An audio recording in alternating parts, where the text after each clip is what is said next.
Yo ahora le cedería la palabra si podemos conectar con Manuel Varela, que es el experto en compra pública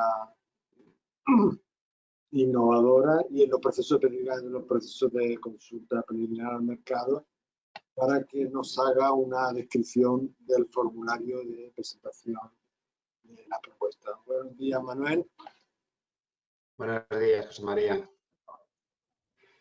Pues empezamos, como decía José María. Buenos días a todos, y antes de dar paso a las preguntas, lo que vamos a hacer en este apartado es revisar sobre todo el formulario que debéis de complementar para enviar vuestras propuestas antes de la fecha límite del día 24.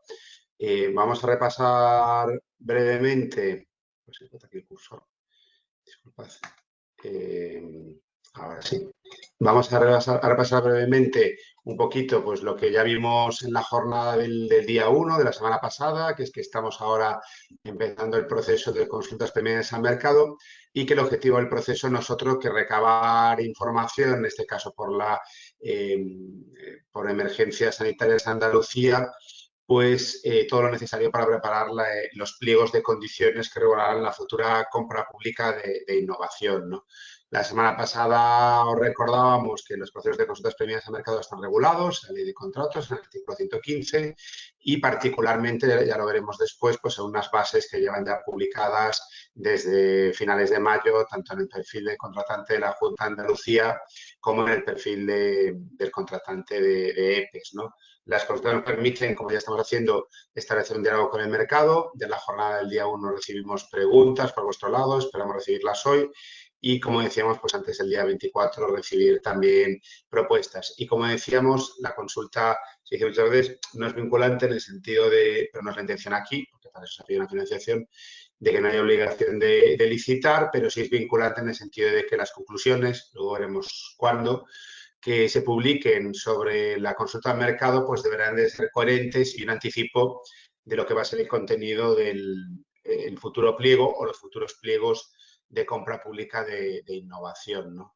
Recordad también que las dudas que hay que despejar para establecer un pliego de contratación son muchas, pues desde el objeto del contrato, las prescripciones técnicas que debe de cumplir este sistema del que estamos hablando ahora, las especificaciones funcionales. Ahora mismo pues hemos visto, por ejemplo, ejemplos de casos de usos que debe de ser capaz de alcanzar, las solvencias, vamos a decir, la experiencia o capacidades que se van a pedir a los consorcios de entidades o a las empresas que se presentan a las licitaciones, los criterios para discriminar entre las distintas ofertas ya en fase de licitación, para ver cuál es la mejor, la que va a escoger, recibir mejor puntuación, el presupuesto con los distintos alcances, las distintas fases, el plan de trabajo, los distintos hitos de entrega, y también cómo se va a gestionar la propiedad intelectual, si se va a permitir, como se suele hacer, que el consorcio ganador pueda explotar el resultado con terceros, y sin esa explotación pues debe de compartir parte de sus beneficios con el comprador público, por ejemplo, en la forma de royalties y qué cuantías y cómo se determinan y cómo se deberían de abonar. Como imagino que ya todos los asistentes sabréis, los documentos clave están publicados en el perfil de contratante de Junta de Andalucía y de EPES, y son 4, ¿no? Las bases de participación, que resumen un poquito las reglas del juego, que ya estamos ejecutando, la redacción del reto, que se complementa con las ponencias que se hicieron el día 1 y con las que se acaban de hacer ahora, detallando el reto, que, como bien decía José María, tendréis a vuestra disposición tanto las presentaciones como los vídeos de ambas sesiones, el formulario de la propuesta, que es en lo que nos vamos a centrar ahora, y un formulario de dudas que ya podéis utilizar, que tenéis ahí pues en un pantallazo un poco la forma, para trasladarnos en cualquier momento del proceso. Normalmente se suelen recibir las dudas antes de la fecha límite de recibir las propuestas, para solicitarnos cualquier tipo de información que os ayude a preparar una mejor propuesta que podamos tener en consideración primero para la elaboración de las conclusiones de esta consulta preliminar al mercado, y luego, como decíamos, para cualquiera de los apartados clave que acabamos de repasar de los futuros pliegos de licitación de compra pública de innovación, ¿no? Como ya hemos comentado, durante la consulta se pueden publicar, esto es un proceso que está vivo, durante las consultas se pueden publicar avances por parte de EPEs, pues con correcciones en el reto, el determinar ya unas tecnologías que se han escogido, etcétera, aunque en este caso lo que se está planteando es que no se cree que se publiquen modificaciones o avances del reto, sino que la siguiente iteración será ya cuando se publiquen las conclusiones de la consulta preliminar del mercado, ¿no? Una vez recibidas vuestras propuestas, de las que en estos momentos no estáis compitiendo, lo que estáis haciendo es de una manera lícita y ética de poder influir en los futuros pliegos de contratación. Disculpad. Bueno, pues en algunas propuestas donde sea necesario recabar información o ampliarla o discutir algún aspecto, se les podrá llamar a las entidades que les hayan propuesto a entrevistas o reuniones para clavar esa información, ¿no? Incluso a veces, aunque esto es más infrecuente, se les puede pedir también, incluso si ya tiene una tecnología preexistente que pueda ser de interés, se les puede pedir que hagan demostraciones, ¿no? Y finalizada la consulta de mercado, como decíamos, que será un hito importante, no más que sea en un formato parecido al de hoy, webinar, quizás también con bueno, también una celebración presencial al mismo tiempo, si la situación sanitaria nos lo permite, vinculada con la pandemia, pues una presentación de las consultas a mercado donde se os adelantarán ya más aspectos de la futura licitación y que os permitirá, aquellos que queráis, prepararos ya para las licitaciones, que es donde realmente vais a competir por un contrato.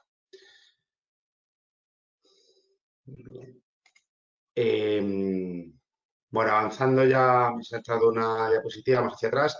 Bueno, la convocatoria es abierta, cualquier entidad, cualquier persona física o jurídica se puede presentar, sea cual sea su formulación, un particular, un autónomo, una empresa, un centro de investigación, una universidad, y se podrán presentar, como siempre recordamos, ya lo decíamos también en la jornada del día 1 de apertura de estas consultas, pues propuestas de manera individual. Se podrán mandar propuestas conjuntas, agrupando varias entidades. Una entidad puede presentar una propuesta individual, por ejemplo, para una parte de cómo resolver el problema, por ejemplo, el cómo medir constantes a distancia, y puede mandar con otras entidades al mismo tiempo una propuesta integral de todo el sistema o de toda la plataforma, donde estará su solución para medir las constantes a distancia, pero también estará la propuesta global, ¿no? Recordamos que las agrupaciones que hagáis ahora no tienen que ser las mismas agrupaciones que establezcáis cuando os presentéis a las licitaciones y, de hecho, las agrupaciones que se establezcan cuando os presentéis a las licitaciones verán en gran medida marcadas por las especificaciones funcionales que se quieren a la solución, por las prescripciones técnicas y por los criterios de solvencia que se establezcan para participar en esas licitaciones. Recordamos que en la consulta de mercado no hay solvencias, no hay una experiencia mínima necesaria, ni tampoco en los criterios de valoración. Las propuestas no se valoran, simplemente se tienen todas en consideración y en algunas pues, puede ser necesario ampliar información, ¿no? Tenéis ahí la dirección de correo para enviar las propuestas y también lo vamos a ver ahora, el formulario está habilitado en la página web online para que podáis enviar las propuestas, ¿no?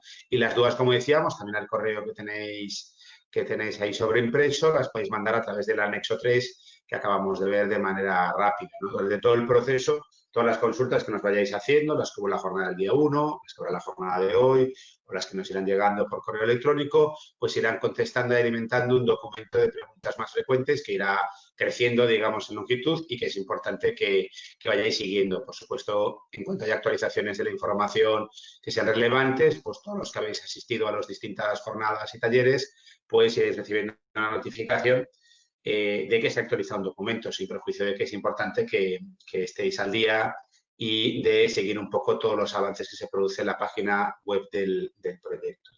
Vamos a empezar ahora, disculpad, me dan un poquito los ojos, vamos a empezar ahora con el formulario de participación, ¿no? El formulario es un apartado clave ya que es de obligado cumplimiento. Se deben de cumplir todos los apartados del formulario y se deben de cumplir todas las casillas adecuadamente. Es decir, no van a hacer respuestas de una única frase, no vale tampoco el decir, oiga, pues este campo del formulario lo contesto en un anexo. Acordaos que para proteger la confidencialidad de las propuestas, que es una de las obligaciones que establece la ley en el artículo 115 en los procesos de consultas preliminares al mercado, se os permite, luego vamos a ver cómo, incorporar anexos de un límite de 40 megas con información adicional y que esa información, si queréis, de esos anexos, parcial o totalmente, la podéis calificar con carácter confidencial. Pero al mismo tiempo, se os advierte que la información que planteéis en la ficha puede en un momento determinado liberarse parcialmente para establecer las conclusiones. Normalmente no se libera la ficha completa, ni mucho menos. Si se utiliza información de la ficha para establecer las conclusiones y también se suele plantear muchas veces, bueno, es obligatorio el publicar quién ha presentado propuestas y a veces, pues, anexado un breve resumen de la propuesta para favorecer el networking de cara a las licitaciones. Si alguien se dedica a soluciones para que el sistema pueda comunicarse pues, por cualquier vía, lo que decíamos 3G, 4G, Wi-Fi, cualquier vía, y alguien se dedica por otro lado a medir las constantes remotas, pues puede ser interesante que ambas empresas se conozcan, ambas entidades, y por eso se publican las conclusiones con el listado de entidades que han mandado propuestas, en ocasiones un pequeño resumen de la propuesta. Por todos estos tipos de cuestiones, la información que se complementa en el cuestionario no puede ser de carácter confidencial y por eso mismo, por no ser de carácter confidencial, pues muchas veces al mercado os da miedo el ser muy explícito en comentar algunas cosas en la ficha. Bueno, yo creo que la ficha, ya lo veréis, está hecha para que la información que planteéis no sea sensible, y la sensible puede ser los anexos, pero también está hecha para que la tenéis que complementar al 100%. Y como siempre, os recomendamos, muchos de los que estáis presentes hoy habéis participado en procesos de consultas preliminares al mercado, con lo cual ya lo sabéis, pues no dejaros ideas en el tintero, porque si a veces os dejáis pues, una buena idea o algún detalle que entendéis que es relevante porque os lo queréis guardar para hacerlo en fase de oferta, la licitación, os podéis encontrar con que no influís de manera adecuada en la futura licitación y esa especificación funcional que vosotros podéis alcanzar, esa prescripción técnica que vosotros podéis plantear, esa tecnología que vosotros creéis que puede ser muy importante, pues no aparece reflejada en el pliego, porque si no nos mandáis la propuesta, pues lógicamente pues nosotros tampoco la podemos tener en consideración. Y igual otra empresa, otra entidad, por ejemplo, en estos momentos 65 asistentes que tenemos, ¿no? Pues sí manda una propuesta, orienta la solución hacia otra tecnología y nos adquiere una ventaja que puede ser casi eliminatoria para la futura licitación. Con lo cual, yo siempre hago un llamamiento en estos procesos, en este punto de proceso, a que estéis tranquilos que la confidencialidad se protege de manera adecuada y que no os guardéis ideas en el tintero. Entonces, ahora ya vamos a ver el formulario, que es el documento clave, que además nos va a permitir explotar la información de manera ágil y que la consulta de mercado avance rápido para que podamos llegar pronto a la publicación de la licitación, que es un anelito que a todos os interesa. Y recordaros una vez más que el formulario o bien lo podéis complementar offline, vamos a decir así, y enviarlo por el correo electrónico, o bien lo podéis complementar online, ¿vale? A través de la web equilimproject.com y, de hecho, nuestra recomendación es que lo hagáis online porque luego es todo mucho más sencillo para la explotación y sabéis pues, que el envío muchas veces genera problemas. Ayer mismo cerrábamos otra consulta de mercado en la que yo también estoy asesorando pues, en Galicia, con Aguas de Galicia. Recibimos 162 propuestas y la tercera parte de ellas llegaron en la última hora. Luego vamos a insistir mucho con los plazos. Bueno, pues cuando 50 propuestas entran en la última hora, y estoy convencido que esas 50, 30 entran en los últimos 10 minutos, ¿vale? Probablemente 15 entran en el último minuto, pues hay muchas posibilidades de que haya problemas con las herramientas informáticas, con el correo electrónico, y no es deseable. Mientras que si se hace con tiempo y muchas veces se hace por el formulario, pues será más fácil que nos ahorremos pues algún problema. Profundizando ya en el formulario, vamos a ir viéndolo punto por punto, ¿no? Entonces, veis que lo primero pues, es que os identifiquéis, la entidad que propone la propuesta, el nombre de la propuesta, el reto al que responde, en este caso será pues, el reto Equilin. Este formulario pues, está previsto también para otros proyectos de consultas preliminares al mercado, en el que a veces hay varios retos en un proyecto, no es el caso aquí. El acrónimo de la solución, esto no es una tontería. Pues fijaos lo que os decía del proyecto en el que cerramos ayer el periodo de presentación de consultas al mercado, ¿no? Pues con 160 propuestas, localizar las propuestas no es obvio. Entonces, que la propuesta tenga un acrónimo intuitivo y fácil, pues ayuda a decir, de esta empresa que ha mandado 3 propuestas, la que es constantes remotas, _empresa, bueno, pues es la que estamos buscando ahora porque queremos ver un detalle que nos gustó, que planteó en cuanto a las tecnologías. Entonces, el acrónimo es importante. Y luego, que parece una pregunta tonta, Se agradece que nos indiquéis si tenéis intención de presentaros a las futuras licitaciones relacionadas con el reto. Alguien podría decir, ¿y cómo puede haber alguien que no esté interesado en presentarse a las licitaciones y participe en la consulta? Pues claro que sí. Muchas veces en consultas al mercado participan, por ejemplo, sociedades científicas que llevan tiempo trabajando en la materia, que les apetece mandar una propuesta, pero que no tienen intención de presentarse a las licitaciones como sociedad científica. Eso para nosotros es muy importante porque tendremos en cuenta igual la propuesta y puede ser muy valiosa, pero no tendremos que tener en cuenta los apartados que vamos a ver que van a continuación en la ficha, que van a servir en gran medida a EPES a establecer las solvencias de la futura licitación. Porque sabemos que esa entidad no tiene intención de presentarse, con lo cual no tenemos que preocuparnos mucho por la experiencia previa que tiene y de si queremos y creemos que la experiencia que tiene es adecuada y suficiente, establecer unas solvencias en la licitación que esta empresa pueda cumplir. No tenemos por qué preguntarnos estas partes. Es uno de los efectos, por ejemplo, que tiene aquí interés de contestar un sí o un no.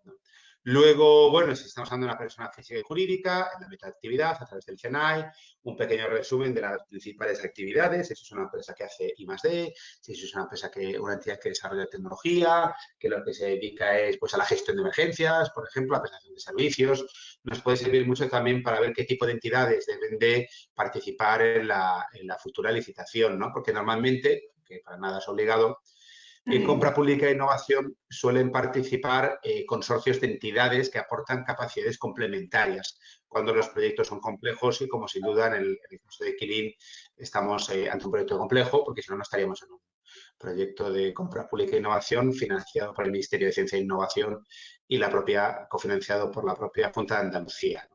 El tipo de empresa, como decíamos, el año de constitución. Aquí siempre decimos lo mismo, no hay respuestas malas. Una empresa recién constituida es perfectamente bien recibida en una consulta de mercado. Una empresa sin experiencia previa es perfectamente bien recibida en una consulta previa de mercado. Pero sí, cuando estemos licitando, cuando estemos publicando lo que antiguamente se llamaba el concurso público, cuando estemos compitiendo, sí se establecerán, lo digo una vez más, unas solvencias mínimas, unos requisitos mínimos de capacidades de experiencia por parte de la empresa que habrá que cumplir. Entonces, ahí no quiere decir que las solvencias sean altas, sí que tienen que estar relacionados con lo que se van a comprar, pero necesitamos nutrirnos de información para hacer como una especie de estudio de mercado. Pues imaginaos que las 67 entidades que estáis aquí presentes, pues enviáis una propuesta y que vemos que hay pues 15, 20 entidades con propuestas muy buenas y que todas tienen una experiencia relevante en cuanto a certificaciones para producir productos sanitarios, que nos parece que es adecuado pedir esa certificación. Pues lo podemos pedir una solvencia, que la empresa tenga esa certificación o en un criterio de adjudicación, que el producto se obtenga con esa certificación. O nos parece relevante el pedir que algunas empresas tengan experiencia en proyectos previos. ¿Vale? Del ámbito, en tecnologías concretas, ¿no? Bueno, pues eso también se puede pedir. Por eso se empieza a hacer aquí una batería de preguntas para que nos identifiquéis quiénes sois, ¿no? El tamaño actual de la entidad, el número de personas en plantilla, qué centros y recursos en I+D tiene, en la Unión Europea, en España, el resto del mundo, qué facturación ha tenido en los últimos 3 ejercicios que estén cerrados, bueno, el 19 ya a estas alturas del año yo creo que ya se puede pedir, y veréis que hay más preguntas adecuadas con las solvencias. Aquí es muy importante, siempre lo decimos, que pongáis datos que podáis acreditar en una solicitud. Por ejemplo, una empresa puede decir, oiga, yo tengo 27 empleados, ¿no? Pero luego resulta que de los 27 empleados, pues 3 están en un régimen de trabajadores por cuenta propia, resulta que uno está a media jornada y resulta que otro solo estuvo 6 meses del año, ¿no? Entonces, bueno, pues luego son 27 personas, pero igual en jornada completa son 23 o 22, ¿no? Bueno, pues hay que tener, aquí poner lo que se puede acreditar en una licitación, porque, insisto, esto también puede servir para no fijar ya solo que va a ser un criterio de solvencia, sino un umbral. Un umbral de solo se pueden presentar empresas que al menos tengan 5 personas en plantilla, que tengan un doctor, que tengan 2 laboratorios acreditados para hacer tal ensayo, ¿no? Entonces, es muy importante poner lo que se pueda acreditar en un momento de una licitación, ¿no? Luego, muy importante, una persona de contacto y, por favor, y lo digo en base a la experiencia, una persona de contacto que vaya a estar atenta al proceso durante estos meses, que sea estable en la empresa. Nos hemos encontrado ocasiones en que esa persona que hemos puesto, pues luego no ha podido estar en contacto, no ha podido recibir los mails y las empresas no han asistido a las entrevistas y es una pena, pues, perder el trabajo que da preparar una ficha, por ejemplo, y una buena propuesta, montar un consorcio incluso con una propuesta y luego que la persona no esté localizable, ¿no? Con un teléfono de contacto Y siguiendo con la ficha, correo electrónico y dirección. Muy importante cuando son propuestas en consorcio de varias entidades, que nos identifiquéis dentro de la ficha quiénes son las varias entidades que se presentan, pero que haya una única persona de contacto, ¿vale? Que será la que tendrá que responsabilizar de si, por ejemplo, se pide una ampliación de información o se le pide a ese consorcio acudir a una entrevista, de redistribuir la información entre los otros socios del consorcio, ¿no? Bueno, información adicional, ¿no? Pues si la entidad tiene facturación en tecnologías similares a la presente propuesta en los últimos 3 ejercicios, ¿no? Pues bueno, si os fijáis, esta es una pregunta también bastante habitual en solvencias de una licitación, ¿no? Pues, oye, no solo ver la facturación en los últimos años, ¿no? Sino también en proyectos parecidos o tecnologías similares, ¿no? Entonces, acordaos aquí lo que se puede acreditar. Recordad, por ejemplo, que si en una licitación os vais a presentar para acreditar contratos con el sector público, tienen que ser contratos que estén ya acabados, que tienen que estar plenamente facturados y en los que podáis disponer de un certificado de buena ejecución por el comprador público. Por ejemplo, si no es así, no es algo que se pueda acreditar en una licitación, ¿no? Entonces, bueno, por eso digo que siempre pensando un poco en cosas que se puedan acreditar en una licitación. Si tenéis dudas con cualquiera de estas cuestiones, pues tenéis abierto hoy las preguntas, el canal de preguntas, y nos podéis hacer preguntas antes de la fecha límite y os contestaremos pues perfectamente, ¿no? Luego, considera que su entidad dispone de certificaciones relevantes para acometer los retos. Aquí hablamos certificados de la entidad, que pueden ser importantes para decir, oiga, es que realmente hay que pedirle un nivel de solvencia a los consorcios que se presenten a las licitaciones, pidiéndoles que tengan estas certificaciones, ¿no? Nos puede dar ideas importantes, ¿no? Lo mismo personal. Pues decir, oiga, queremos un jefe de proyecto que tenga una certificación PMP en la gestión de proyectos, ¿no? Porque entendemos que aquí la gestión de proyectos va a ser compleja, los procesos son ajustados y creemos que puede ser relevante que se le pida al director de proyecto que tenga una certificación PMP o que se valore en los criterios de adjudicación, ¿no? Es un poquito por dónde van los tiros, ¿no? Y la importancia de contestar estas preguntas, que insisto, que no hay respuesta buena, porque a veces lo que vemos es propuestas muy buenas de empresas que están empezando y que son más inmaduras, y eso nos lleva al revés, a poner solvencias más bajas en un determinado para permitir que esas empresas pues, puedan participar ellas solas, incluso en una licitación. Recordando que una licitación, si una empresa no es capaz de cumplir ya sola las solvencias, puede sumar solvencias a través de establecer una unión temporal de empresas con otras entidades o a través de subcontratar a otras entidades. La ley de contratos también permite que las solvencias se acrediten por medios externos y en este caso a través de subcontratistas, por lo cual si yo no llego, cuando vea la licitación, pues puedo sumar con otros. Por eso insistimos que aquí no hay respuesta mala, ¿no? Si se ha realizado inversión en I+D los últimos 3 años, indique cuáles, tenemos que ver la experiencia que tenéis haciendo I+D, nos podría valer la I pequeña de innovación también, proyectos de innovación, porque, bueno, pues vamos a comprar un desarrollo y queremos ver si tenéis experiencia en hacer desarrollos, si no es trabajando para tus clientes públicos, pues por ejemplo en proyectos propios que hayáis hecho con vuestros propios fondos o por convocatorias de ayudas. Entonces, aquí nos valen pues, que nos pongáis proyectos que hayáis financiado con convocatorias de ayudas, del Horizonte 2020, del CEDETI, de la Agencia IDEA, etcétera, etcétera, ¿no? ¿Vale? Indicar también qué capacidades tecnológicas disponéis para hacer frente a las nuevas soluciones innovadoras. Pues tengo una serie de patentes a mi disposición, tengo un banco de ensayos, etcétera, etcétera, ¿no? Puedo hacer pruebas en entornos simulados, etcétera. Vale. Si su entidad, aquí redundamos, ha obtenido financiación pública de concurrencia competitiva para proyectos de I+D los últimos 3 ejercicios, indicarnos cuál, pues también nos da una idea de vuestra capacidad de I+D. Y aquí una pregunta específica del proyecto, si su entidad cuenta con experiencia en la ejecución de proyectos en el ámbito de la inteligencia artificial, la visión artificial, la realidad aumentada, etcétera. Esto no quiere decir que estas 3 tecnologías que se preguntan aquí sean las únicas que van a entrar en juego, ni siquiera que estas sean las tecnologías que tengan por qué entrar en juego en la solución. Esto nos lo diréis vosotros en el mercado, que sois el mercado, pero sí queremos preguntaros específicamente si tenéis experiencia en estas tecnologías, ¿vale? Y si la tenéis, que nos indiquéis cuáles, ¿no? Y para la necesidad planteada, aportar información detallada sobre esos proyectos previos. Esas investigaciones, desarrollos, publicaciones, y si podéis, siempre que haya pues, una página web del proyecto, la publicación pues, esté donde está publicada, si es una patente, pues también que la podemos localizar, si no está aún en fase de solicitud y aún no es pública, y para que podamos también pues, comprobar esa información adicional que nos puede ser de mucho interés. Perfecto. Avanzando con la ficha, digamos que todo lo anterior es un bloque de preguntas que nos sirve para identificaros y, como decíamos, ver en qué nivel de solvencias podéis estar. Y este bloque tiene que ver ya con la propuesta, ¿vale? Entonces, esta pregunta es clave.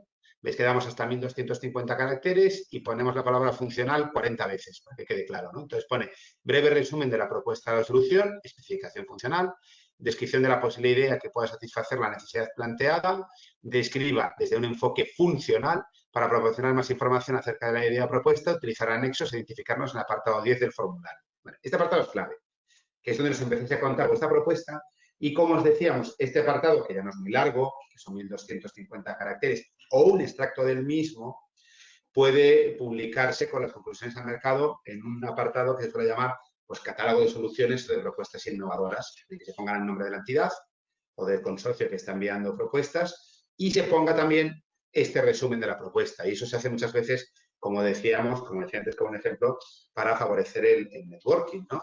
Para que se favorezca, por ejemplo, oye, pues empresas que pueden medir las competencias de distancia, con empresas de telecomunicaciones, con empresas integradoras, con empresas que se dedican a interoperabilidad de los sistemas de información, con empresas especialistas en el Internet de las cosas sanitarias, como os he dicho anteriormente, etcétera, etcétera, ¿no? Entonces, esto hay que complementarlo, no vale que una frase de se lo cuento en el anexo, pues si se presenta así, la propuesta se dará por no presentada y, por tanto, no se podrá evaluar, ¿no? Lo cual es una pena, ¿no? Pero para que aquí no desveléis ningún secreto de alguna tecnología que estéis patentando, que esté ahora en vuestros proyectos internos de I+D, si lo queréis, pues se pide desde el punto de vista funcional. O sea, decirnos con tecnologías muy básicas, muy alto nivel, nombrando la tecnología, qué funcionalidades creéis que podéis conseguir. Bueno, pues mire, es que yo desarrollo un sensor que está basado en ultrasonidos, que me permite, voy a decir una auténtica tontería, disculpad, pues medir, hacer una estimación de la tensión a distancia si una persona está atrapada en un automóvil, porque por los ultrasonidos es capaz de detectar pues, el latido, la fuerza del latido, el número de latidos. Bueno, pues si tuviese algún sentido, que me imagino que no lo tendrá desde el punto de vista físico, yo puedo contar esto, no cuento ningún detalle de mi sensor de ultrasonidos ni del algoritmo que tengo para procesar la información, pero sí le estoy diciendo al mercado, para cuando salga la licitación, igual yo me tengo que asociar con otras empresas tienen que asociar conmigo, que yo me dedico a hacer los sensores de ultrasonidos para la tensión. Vale, bueno, pues esto es lo que estamos buscando que planteéis en esta casilla. La duración estimada de la propuesta y también el que nos planteéis fases. Esto es un tema súper clave. Veréis un poco, ya lo habíamos comentado, que aquí estamos planteando en desarrollos que duren entre aproximadamente 18 o 20 meses, más o menos, como máximo, puede ser un poquito más, puede que nos podamos ir a 2 años, pero nunca mucho más que esto. Seguramente nos podremos ir, con lo cual es importante propuestas que queden acotadas un poco en ese horizonte temporal. Si nos plantean proyectos de desarrollo de 5 años, no vamos a poder acometerlo. Y también que nos digan qué fases, ¿vale? Estos proyectos suelen tener fases, se suelen establecer hitos, hay que alguien diga, pues mira, primero habría que hacer una simulación informática. Bueno, pues aquí tiene sentido. Primero habría que hacer un prototipo, esto tiene sentido. Lo probaríamos en un entorno simulado, fenomenal. Probaríamos partes ya en un entorno real, pero controlado. Y luego nos daría tiempo durante 6 meses a que lo utilicen totalmente pues, los equipos de emergencias, pues en el centro que se comentaba en el comienzo, que quiere ser el primero en pilotarlo, ¿no? Pues que lo empiecen a plantear, a utilizar ya en un entorno real con todas las consecuencias, sometiéndolas en entorno agresivo durante 6 meses porque os daría el tiempo. Bueno, pues serían las fases. ¿Vale? El presupuesto, ¿no? El coste de la propuesta. Aquí se piden 2 cosas, 3 cosas. Primero, desglosarlo por partidas y desglosarlo por etapas y por alcances. ¿Vale? Decimos por partidas porque cuando preparemos la licitación la ley nos obliga a hacer un desglose del presupuesto y también por partidas porque igual de toda vuestra propuesta solo nos gusta una parte y queremos saber cuánto cuesta una parte. Desglosarlo por alcance porque va a haber distintos alcances. Uno puede decir, oiga, es que yo si quiere que también funcione con 5G, pues me cuesta 200.000 euros más. Si quiere que además de medir en esas constantes remotas, además de medir temperatura, tensión y latidos, quiere que mida saturación de oxígeno, pues ese desarrollo cuesta 150.000 euros más y cada equipo le va a costar 5.000 euros más. Entonces, los alcances son muy importantes porque el dinero es finito, ya se estableció en el taller anterior, el presupuesto para el proyecto, y es importante que nos planteéis qué se puede hacer con qué dinero para pues poder hacer nuestras cábalas y nuestras aproximaciones, ¿no? Entonces, el desglose es importante por partidas, el desglose por alcance es importante y también se pide, esto ante el mercado pues hace poco caso, no se permite que haga una broma, pero lo pedimos, que no hinchéis mucho los precios. Pues normalmente las empresas, y ahora que después de mi etapa pública trabajo en el entorno privado, pues tenemos cierta tendencia que cuando estamos compitiendo hinchar los precios, ¿no? Digo, ya tendré tiempo a bajar después. Bueno, esto es un error mayúsculo, hacerlo en una consulta de mercado de una licitación de compra pública e innovación. Primero, porque las licitaciones de compra pública e innovación habitualmente el criterio de precio de adjudicación pesa muy poco. 5 puntos de 100, 10 puntos de 100, a veces con fórmulas muy planas que no premian las bajas de precios, a veces con una limitación dura, la baja temeraria, con lo cual suele ser una mala táctica competir por precio. Dices, bueno, me da igual, no compito por precio, pero me pagan más. Otro error, porque lo que suele ocurrir muchas veces es que si todos hincháis los precios, pues un 20, un 30%, lo que hacemos es que haremos propuestas más pobres, compraremos soluciones más pobres. Compramos soluciones más pobres porque entendemos que no nos va a entrar el sensor de saturación de oxígeno en presupuesto y al no entrarnos, pues no lo podemos poner. Y al no poder ponerlo, pues resulta que todos los de saturación de oxígeno se quedan fuera. Y al final, pues todos se quedan fuera y además se desarrolla un producto que será menos competitivo en el mercado después. Y se supone que las entidades que os estáis presentando no os interesará solo vendérselo a EPIs en Andalucía, sino por vender este producto en muchos sitios. Pues también querréis que en este formato de colaboración público-privada se desarrolle el sistema pues, más competitivo y más interesante posible. Entonces, en ese sentido, se pide que ajustéis los costes más a la realidad. ¿Vale? A poder ser, de referirse hasta el último euro, pero más a la realidad, ¿no? ¿Qué contribución podéis hacer vosotros, económica o en especies? Oiga, yo es que no necesito que me pague estos ensayos o la compra de un banco de ensayos porque ya lo tengo, no necesito que me contrate el desarrollo de este algoritmo porque ya lo tengo, eso también se valora y que ya puedo aportar cosas porque nuevamente nos permitirá comprar más alcance. Si vemos que muchas entidades del mercado ya traen cosas resueltas, ¿vale? Y el impacto que se puede producir también indirecto, ¿no? Pues impacto asistencial, mejora de la, decíamos, ¿no? Por ejemplo, pues en términos de ergonomía y de calidad de la salud laboral, ¿no? Pues reducción de pesos para los equipos de emergencias, impacto socioeconómico, en mejora oye, pues el menor agravamiento de esos pacientes que en una situación de emergencia son atendidos por EPEs, ¿no? Pues que con mi solución pues podemos atenderlos un poquito mejor y que se agraven menos, o de manera organizativa, cómo vamos a integrar mejor los procesos, por ejemplo, integrando la información en Diraya con vuestra solución, etcétera, etcétera, ¿no? Luego nos interesa también, por ver si las propuestas que estamos planteando tendréis luego interés en comercializarlas con terceros y está alineado con vuestra estrategia de negocio. También queremos ver si estamos acertando en un problema que no tengamos solo nosotros, sino que tengan otros y que eso tenga mucho mercado, porque eso nos permitirá que también os esforcéis más en las propuestas.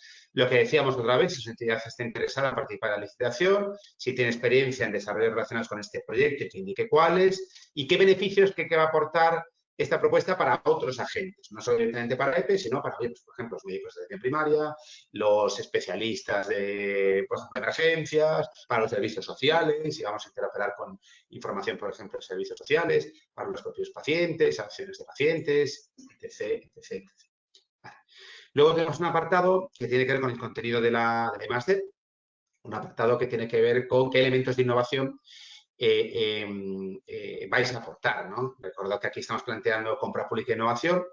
Recordad que necesitamos que nos planteéis propuestas que no estén en el mercado. Si ya tenéis, cosa que no queremos, una propuesta que esté en el mercado que cumpla con todas las funcionalidades y todos los requisitos que ha establecido EPES el día 1, hoy y en el reto de la consulta, pues no podríamos hacer compra pública e innovación. Entonces, os pediríamos que subierais el listón. Pues además se puede conseguir esto. Como no creemos que estemos en este caso, si os planteamos que nos digáis qué cosas de las que estamos pidiendo ya tenéis una solución en el mercado, que ocurrirá, y qué partes hay que hacer un desarrollo. Y en ese desarrollo, ¿dónde está el estado del arte ahora? ¿De qué TRL, de qué nivel de madurez de la tecnología partéis? Si ya tenéis una idea, tenéis una tecnología que ya está funcionando en laboratorio, si tenéis una tecnología que habéis utilizado en otros problemas, pero nunca se había aplicado a este entorno de las emergencias, por ejemplo, y a qué TRL de llegada creéis que podéis llegar con el dinero que tiene el proyecto, con el plazo que tiene el proyecto, si podéis llegar ya a un equipo totalmente comercial, totalmente utilizable, que creo que es un poco el objetivo. Y dentro de eso, pues, ¿dónde están los desarrollos de innovación, los elementos de innovación? Esto es muy importante para establecer el tipo de compra pública e innovación que será esta licitación, fundamentalmente si será compra precomercial o compra de tecnología innovadora, eventualmente adjudicada, si se quiere comprar también varias unidades o muchas unidades de los sistemas por asociación para innovación. En principio estaremos entre precomercial y compra de tecnología innovadora adjudicada por otros procesos, otros procedimientos de la ley de contratos y qué resultados también se pueden adquirir, ¿no? Muy importante las fases, ¿no? Oiga, ¿qué fases vamos a utilizar? Aquí ya veis que hay unos sistemas previos con los que nos tenemos que integrar. Entonces necesitamos que nos detalléis primero qué fases habrá que hacer para integrar en estos procesos, qué fases de ese desarrollo que nos vais a hacer tiene que llevar, lo que decíamos, pues primero un primer prototipo que se prueba en entorno simulado, por ejemplo, que se prueba en entorno real, certificación del producto a posteriori, etcétera, etcétera, distintas homologaciones, formación a los usuarios, todo esto es muy importante, ¿vale?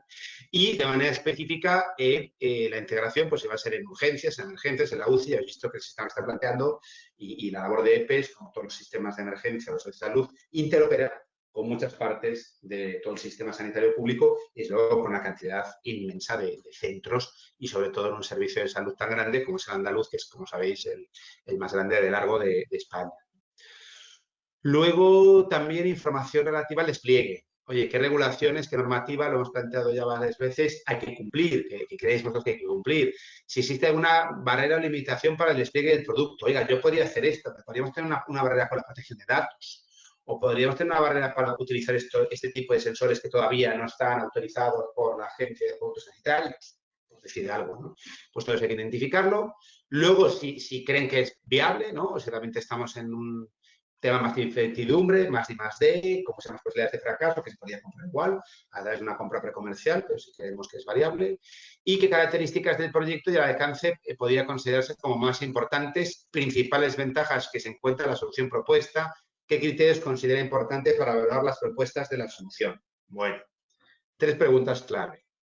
Estas 3 que he leído conjuntamente, ¿no? Igual que veíamos en la ficha una serie de preguntas que parece que están orientadas para que EPES reciba propuestas o ideas o información que le permita establecer las solvencias, de repente nos encontramos con una serie de preguntas que parece que están orientadas a establecer los criterios de adjudicación, algo que nos preocupa a todos los que competimos de vez en cuando en licitaciones públicas, ¿no? Los criterios de adjudicación, lo que va a permitir saber quién gana. Entre 2 ofertas de mismo precio, pues saber cómo se va a valorar la mejor calidad de una. Y esa calidad puede ser por incorporar este tipo de tecnologías, este tipo de funcionalidades, por tener un mejor plan de riesgos, por tener un mejor plan de trabajo, por incorporar estas certificaciones. Entonces, aquí se nos piden ideas que nos puedan servir para establecer los criterios de adjudicación. Lógicamente, los criterios de solvencia y los criterios de adjudicación que se establezcan en las futuras licitaciones no van a ser tales que una empresa que haya participado en la consulta tenga una ventaja sobre el resto. Pero sí van a ser tales que permita discriminar que solo algunas empresas se puedan permitir o consorcios de empresas se puedan presentar a la licitación y, por supuesto, escoger la mejor oferta. Por supuesto, ¿no? Entonces, bueno, pues aquí se piden ideas, pero se piden desde la siguiente manera. Dígame características del proyecto y alcance que son importantes, principales ventajas que se encuentran de la solución propuesta. ¿Alguien podría decir ventajas sobre qué?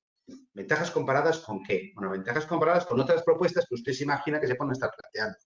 Si yo tengo mi tecnología de ultrasonidos para medir la tensión sanguínea, si tiene algún sentido, y otro dice que puede, no sé, voy a lanzar una tontería, lanzar allí como un microsensor, como estas cámaras que utilizan las espías, que va por un hilito y que se mete por cualquier sitio, ¿vale? Y que puede tocar al paciente en un momento determinado y con eso medir la tensión, diga, es que lo mío es fiable porque siempre llego y mido, mientras que los ultrasonidos muchas veces dan falsas medidas. Y puedo estar no advirtiendo a los servicios de urgencias que esta persona pues está, lo que sea, en un riesgo de parada, cuando con mi sistema de un cable que es táctil y que llega allí y se mete por los escombros, pero puede llegar a tocar la persona, pues sí que lo permite. Pues es una ventaja respecto a otras propuestas que yo me imagino. ¿Vale? Y también ideas directamente para los criterios. Entonces, estas 3 preguntas son bastante relevantes, no todas son bastante relevantes. Y luego otras preguntas que tienen que ver con los derechos de la propiedad intelectual e industrial. ¿Vale? Normalmente, en los procesos de compra pública e innovación, el comprador y el proveedor, la demanda y la oferta, el mercado y el órgano de contratación, comparten riesgos y beneficios, comparten los riesgos de que la innovación no sea plenamente satisfactoria, que se va a cumplir, y comparten los beneficios, porque con dinero público pues, siempre se está poniendo no poco. Está poniendo un problema que tiene mucho interés para el mercado, va a poner el conocimiento de sus profesionales, va a poner la capacidad de hacer pruebas en entorno real y va a poner dinero para hacer la innovación. No poco está poniendo EPES, ¿no? Comparado a eso, por ejemplo, yo me presento a una subvención en la que me dan dinero público y nada más. Lo otro me lo tengo que buscar, ¿no? Entonces, como pone mucho, lo normal es que quiera participar en la explotación de los resultados. Explotación de los resultados que le puede ceder al mercado, pero que le puede pedir una contraprestación a los adjudicatarios de las licitaciones por participar en esos resultados. Lo más habitual es que sea un royalty económico sujeto a ventas o beneficios, es decir, de las ventas futuras a terceros de la solución que se desarrolle en el proyecto Equilin, el adjudicatario tenga que dar un porcentaje de sus ventas, sus beneficios, a través de un royalty. Por eso se pregunta aquí específicamente si se está dispuesto a dar un royalty y en qué términos. Y normalmente los procesos de compra pública e innovación, el royalty o la cantidad de royalty que se esté dispuesto a ofrecer suele ser un criterio de adjudicación. Con lo cual es muy interesante establecer los umbrales. Oiga, pues este mercado está dispuesto a darme entre un 1 y un 10% de sus beneficios, entre un 0,1 y un 3% de su facturación futura. A veces el royalty no es económico. El mercado está dispuesto a darme un descuento futuro en futuras unidades del sistema.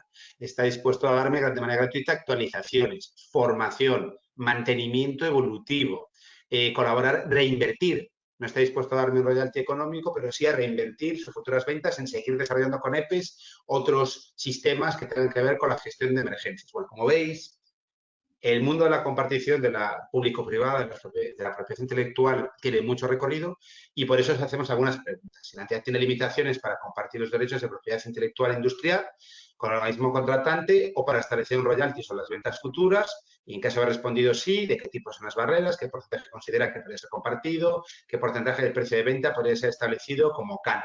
Vale. Ojo, porque a veces hay barreras. Nos pasa en muchas ocasiones en procesos de compra pública de innovación que grandes entidades, por ejemplo, pues tienen desarrollos de software y que pues, sus servicios jurídicos pues, están en Estados Unidos o en Suiza, no les dejan abrir el código de esos sistemas de información de los que se va a partir. Y eso genera problemas para que luego el comprador público pueda seguir evolucionando el sistema sin tener una dependencia tecnológica de este adjudicatario. Bueno, pues esto es importante advertirlo ahora porque hay fórmulas para evitar eso. Hay fórmulas para que la empresa pueda participar igual sin liberar el código y al mismo tiempo garantizar que el comprador no esté luego sujeto a una dependencia tecnológica de este proveedor. Pero si no se identifica en la consulta preliminar del mercado este problema, por eso hace esta pregunta, es posible que la licitación no permita la solución. Y al final lo que consigamos es que esta gran empresa quede inhabilitada, no puede ir a la compra pública e innovación por el apartado de gestión de la propiedad intelectual y perdemos las dos partes. Pues oye, EPES pierde que una buena empresa se presente y esa empresa pierde la oportunidad de competir en desarrollar este producto, ¿no? Con lo cual, esta pregunta también es muy importante que se sea claro y explícito aquí, ¿no? ¿Cuáles son los principales riesgos del proyecto? Pues qué riesgos veis, qué cosas pueden fallar. Nos interesa mucho que nos anticipéis a problemas. Y hasta ahí un poco las preguntas relativas a la propuesta. Ya por acabar con el formulario, las declaraciones obligatorias. En este apartado siempre me hace mucha gracia, pero sabéis que todo lo que es relacionarse con lo público pues tiene muchas cosas de estas. Como son obligatorias, son obligatorias. O sea, si no os ponéis aquí 2 tics, no podemos avanzar. Y las que tienen que ver con requisitos legales, ¿no? Que, oye, pues que autorizamos al uso de los contenidos de la propuesta, ya os advertimos que se limitará el uso que va a dar la consejería y EPES concretamente exclusivamente a la posible inclusión de los contenidos en el proceso de definición de las líneas de trabajo, que se concretarán los posibles pliegos de los posibles procedimientos de contratación que se tramiten con autoridad bajo la fórmula de compra pública de innovación. Vale, es decir, nos hay permiso para utilizar esto para preparar las licitaciones, lo que ya hemos dicho, y que la propuesta está libre de copyright o cualquier derecho de autor o empresarial que implique su libre uso. La propuesta, no las tecnologías en las que se basa la propuesta. La propuesta, el texto de la propuesta, los anexos, no puede ser una obra literaria protegida. Entonces, pues, no lo será y nos lo decís para que podamos utilizarla, ¿no? Autorización de datos, ¿vale? Autorizamos a la consejería al almacenaje y difusión de los datos de contacto, a mantener accesible y actualizar la información necesaria, total o parcial, sobre la propuesta presentada y divulgar información técnica comercial en su caso, no es identificada como confidencial, lo que ya hemos comentado, ¿vale? A posterior rectificación con el correo de compra pública e innovación del proyecto, ¿vale? Y la documentación adjunta, ¿vale? Entonces, la documentación se puede enviar por correo electrónico, como decíamos, máximo 40 megas, a través de equilinproject.com y aquí se pide que identifiquéis el nombre del archivo, una breve descripción y si es confidencial o no. Se pide, por favor, que me marquéis todo de confidencial si no es necesario. O sea, me manda una presentación comercial de la empresa porque la va a marcar como confidencial. Incluso que dentro de un documento, aunque aquí marquéis por confidencial, podéis decir que estos apartados lo son y estos otros no. ¿Vale? Y que pongáis también un nombre que sea intuitivo, esquema funcional, _empresa, _propuesta sensores de oxígeno. Vale, pues así es fácil de explotar. Y una descripción breve de la propuesta para que sea fácil para nosotros pues manejarnos, porque es que realmente, pues si imaginaos que recibimos 70 propuestas, cada una con 5 adjuntos, pues son 350 documentos. Entonces, todo lo que os podéis explayar aquí nos ayuda luego a ser ágiles y el ser ágiles lo que nos lleva al final es a que las licitaciones salgan antes, ¿no? que esto seguro que a todos nos interesa, ¿no? Y avanzando, hasta aquí un poco el resumen de la ficha. Recordamos algo que ya habíamos visto el día 1, que sabéis que la sesión del día 1 está grabada para que nos pudierais venir, que es que las consultas al mercado, las 3 que tiene abiertas ahora el Sistema Sanitario Público de Andalucía, están publicadas en el perfil del contratante de la Junta de Andalucía, que concretamente tenéis la de Quilín, aquí está, los equipos de intervención ligeros, la contratación, la empresa pública de emergencias sanitarias, EPES, que entró en vigor, se publicó el 30 de mayo, esta consulta, entró en vigor el día 1, y hasta el 24 de junio, 23:59 de la noche, podéis presentar propuestas. Como siempre os pedimos que no dejéis para el último día. Como siempre, pues tendréis mucho trabajo, mucha presión y cuando lo conseguís, pero pues siempre hay problemas informáticos, siempre hay problemas de todo tipo, siempre hay quien se pone enfermo y es una pena que enviéis una propuesta fuera del plazo por al final hacer un reto que a la última media hora, que pensáis que mejora mucho la propuesta, la experiencia es que no mejora y que luego si quedan dudas siempre os podemos pedir información. Ha entrado como Perfecto. asistente en modo de solo escucha. Bien, pues va a entrar un asistente, según digo aquí, y perdón un segundito, vale, ya está aquí el pasador de diapositivas. Y finalmente, algún resumen de cosas que ya hemos comentado, ¿no? Las propuestas se deben seguir las reglas que hemos explicado en los 2 talleres, el día 1 y hoy día 9, ya lo que establecen las bases, que destaquéis los puntos críticos, que se pueden plantear, recordamos de nuevo, propuestas parciales o integrales, que se pueden presentar más de una propuesta, individual o colectiva, que se estructura la información de manera clara, la gente que lee las propuestas se predispone más favorablemente sobre una propuesta que va al grano, que está clara, que tiene un buen índice, que me dice esta información, que no una que es difícil de navegar. Entonces, invertir un poquito de tiempo en la claridad, de verdad que se agradece. Que se definan bien fórmulas de integración si van varios consorcios, ¿no? ¿Qué va a hacer? ¿Quién va a hacer qué? ¿Vale? Es muy importante entender esto. Que se envíen, por favor, antes del plazo límite. Fuera del plazo límite se darán por no recibidas, ¿vale? Y como sabíamos que ya hemos dicho muchas veces que se puede llamar a entrevistas o aclaraciones de información. La fecha límite, ya la hemos hablado. Si todo va bien, a lo largo de julio, más bien segunda mitad de julio, empezaremos a hacer las entrevistas con aquellas propuestas que no entendamos. Y si todo va bien y le damos duro en el equipo, que es nuestra intención en el mes de agosto, pues a lo largo de septiembre podemos estar publicando el informe de conclusiones, donde se verá quién ha presentado propuesta, probablemente un resumen de la propuesta de cantidad y sobre todo ya un esquema de lo que se va a comprar y se anticipará lo que se llama el mapa de demanda temprana, que suele coincidir con la información que se publica en un anuncio previo, ¿no? De los que van al nivel de la Unión Europea. Pues una estimación del presupuesto de la licitación o licitaciones, si tienen lotes o no, el título y fecha estimada de publicación. Esperamos redactar los pliegos finales de este año, empezar a tramitarlos este mismo año y que se publiquen a lo largo del primer trimestre del 21, lo que nos permitiría que más o menos estén adjudicados los contratos dentro de un año. Vale, ya sé que es mucho tiempo, pero todos los procedimientos del sector público deben de ser garantistas y siempre llevan algo de tiempo y, bueno, los procesos de compra pública y innovación no son sencillos. Si estuviésemos formalizando contratos dentro de un año, estos proyectos podrían llegar al máximo a 2 años de ejecución. Por eso os decíamos que os hagáis a la idea de que nos hagáis propuestas que se puedan ejecutar entre 18 y 24 meses, por cubrirnos un poco, nunca más de 24 meses, porque pues no habrá tiempo. Por la financiación que estamos a punto de formalizar con el Ministerio de Ciencia, pues tiene unos límites. En principio no se prevé que podamos tener más de 2 años para el desarrollo. Y por mi parte nada más. Muchas gracias y quedo como el resto del equipo a vuestra disposición para las preguntas.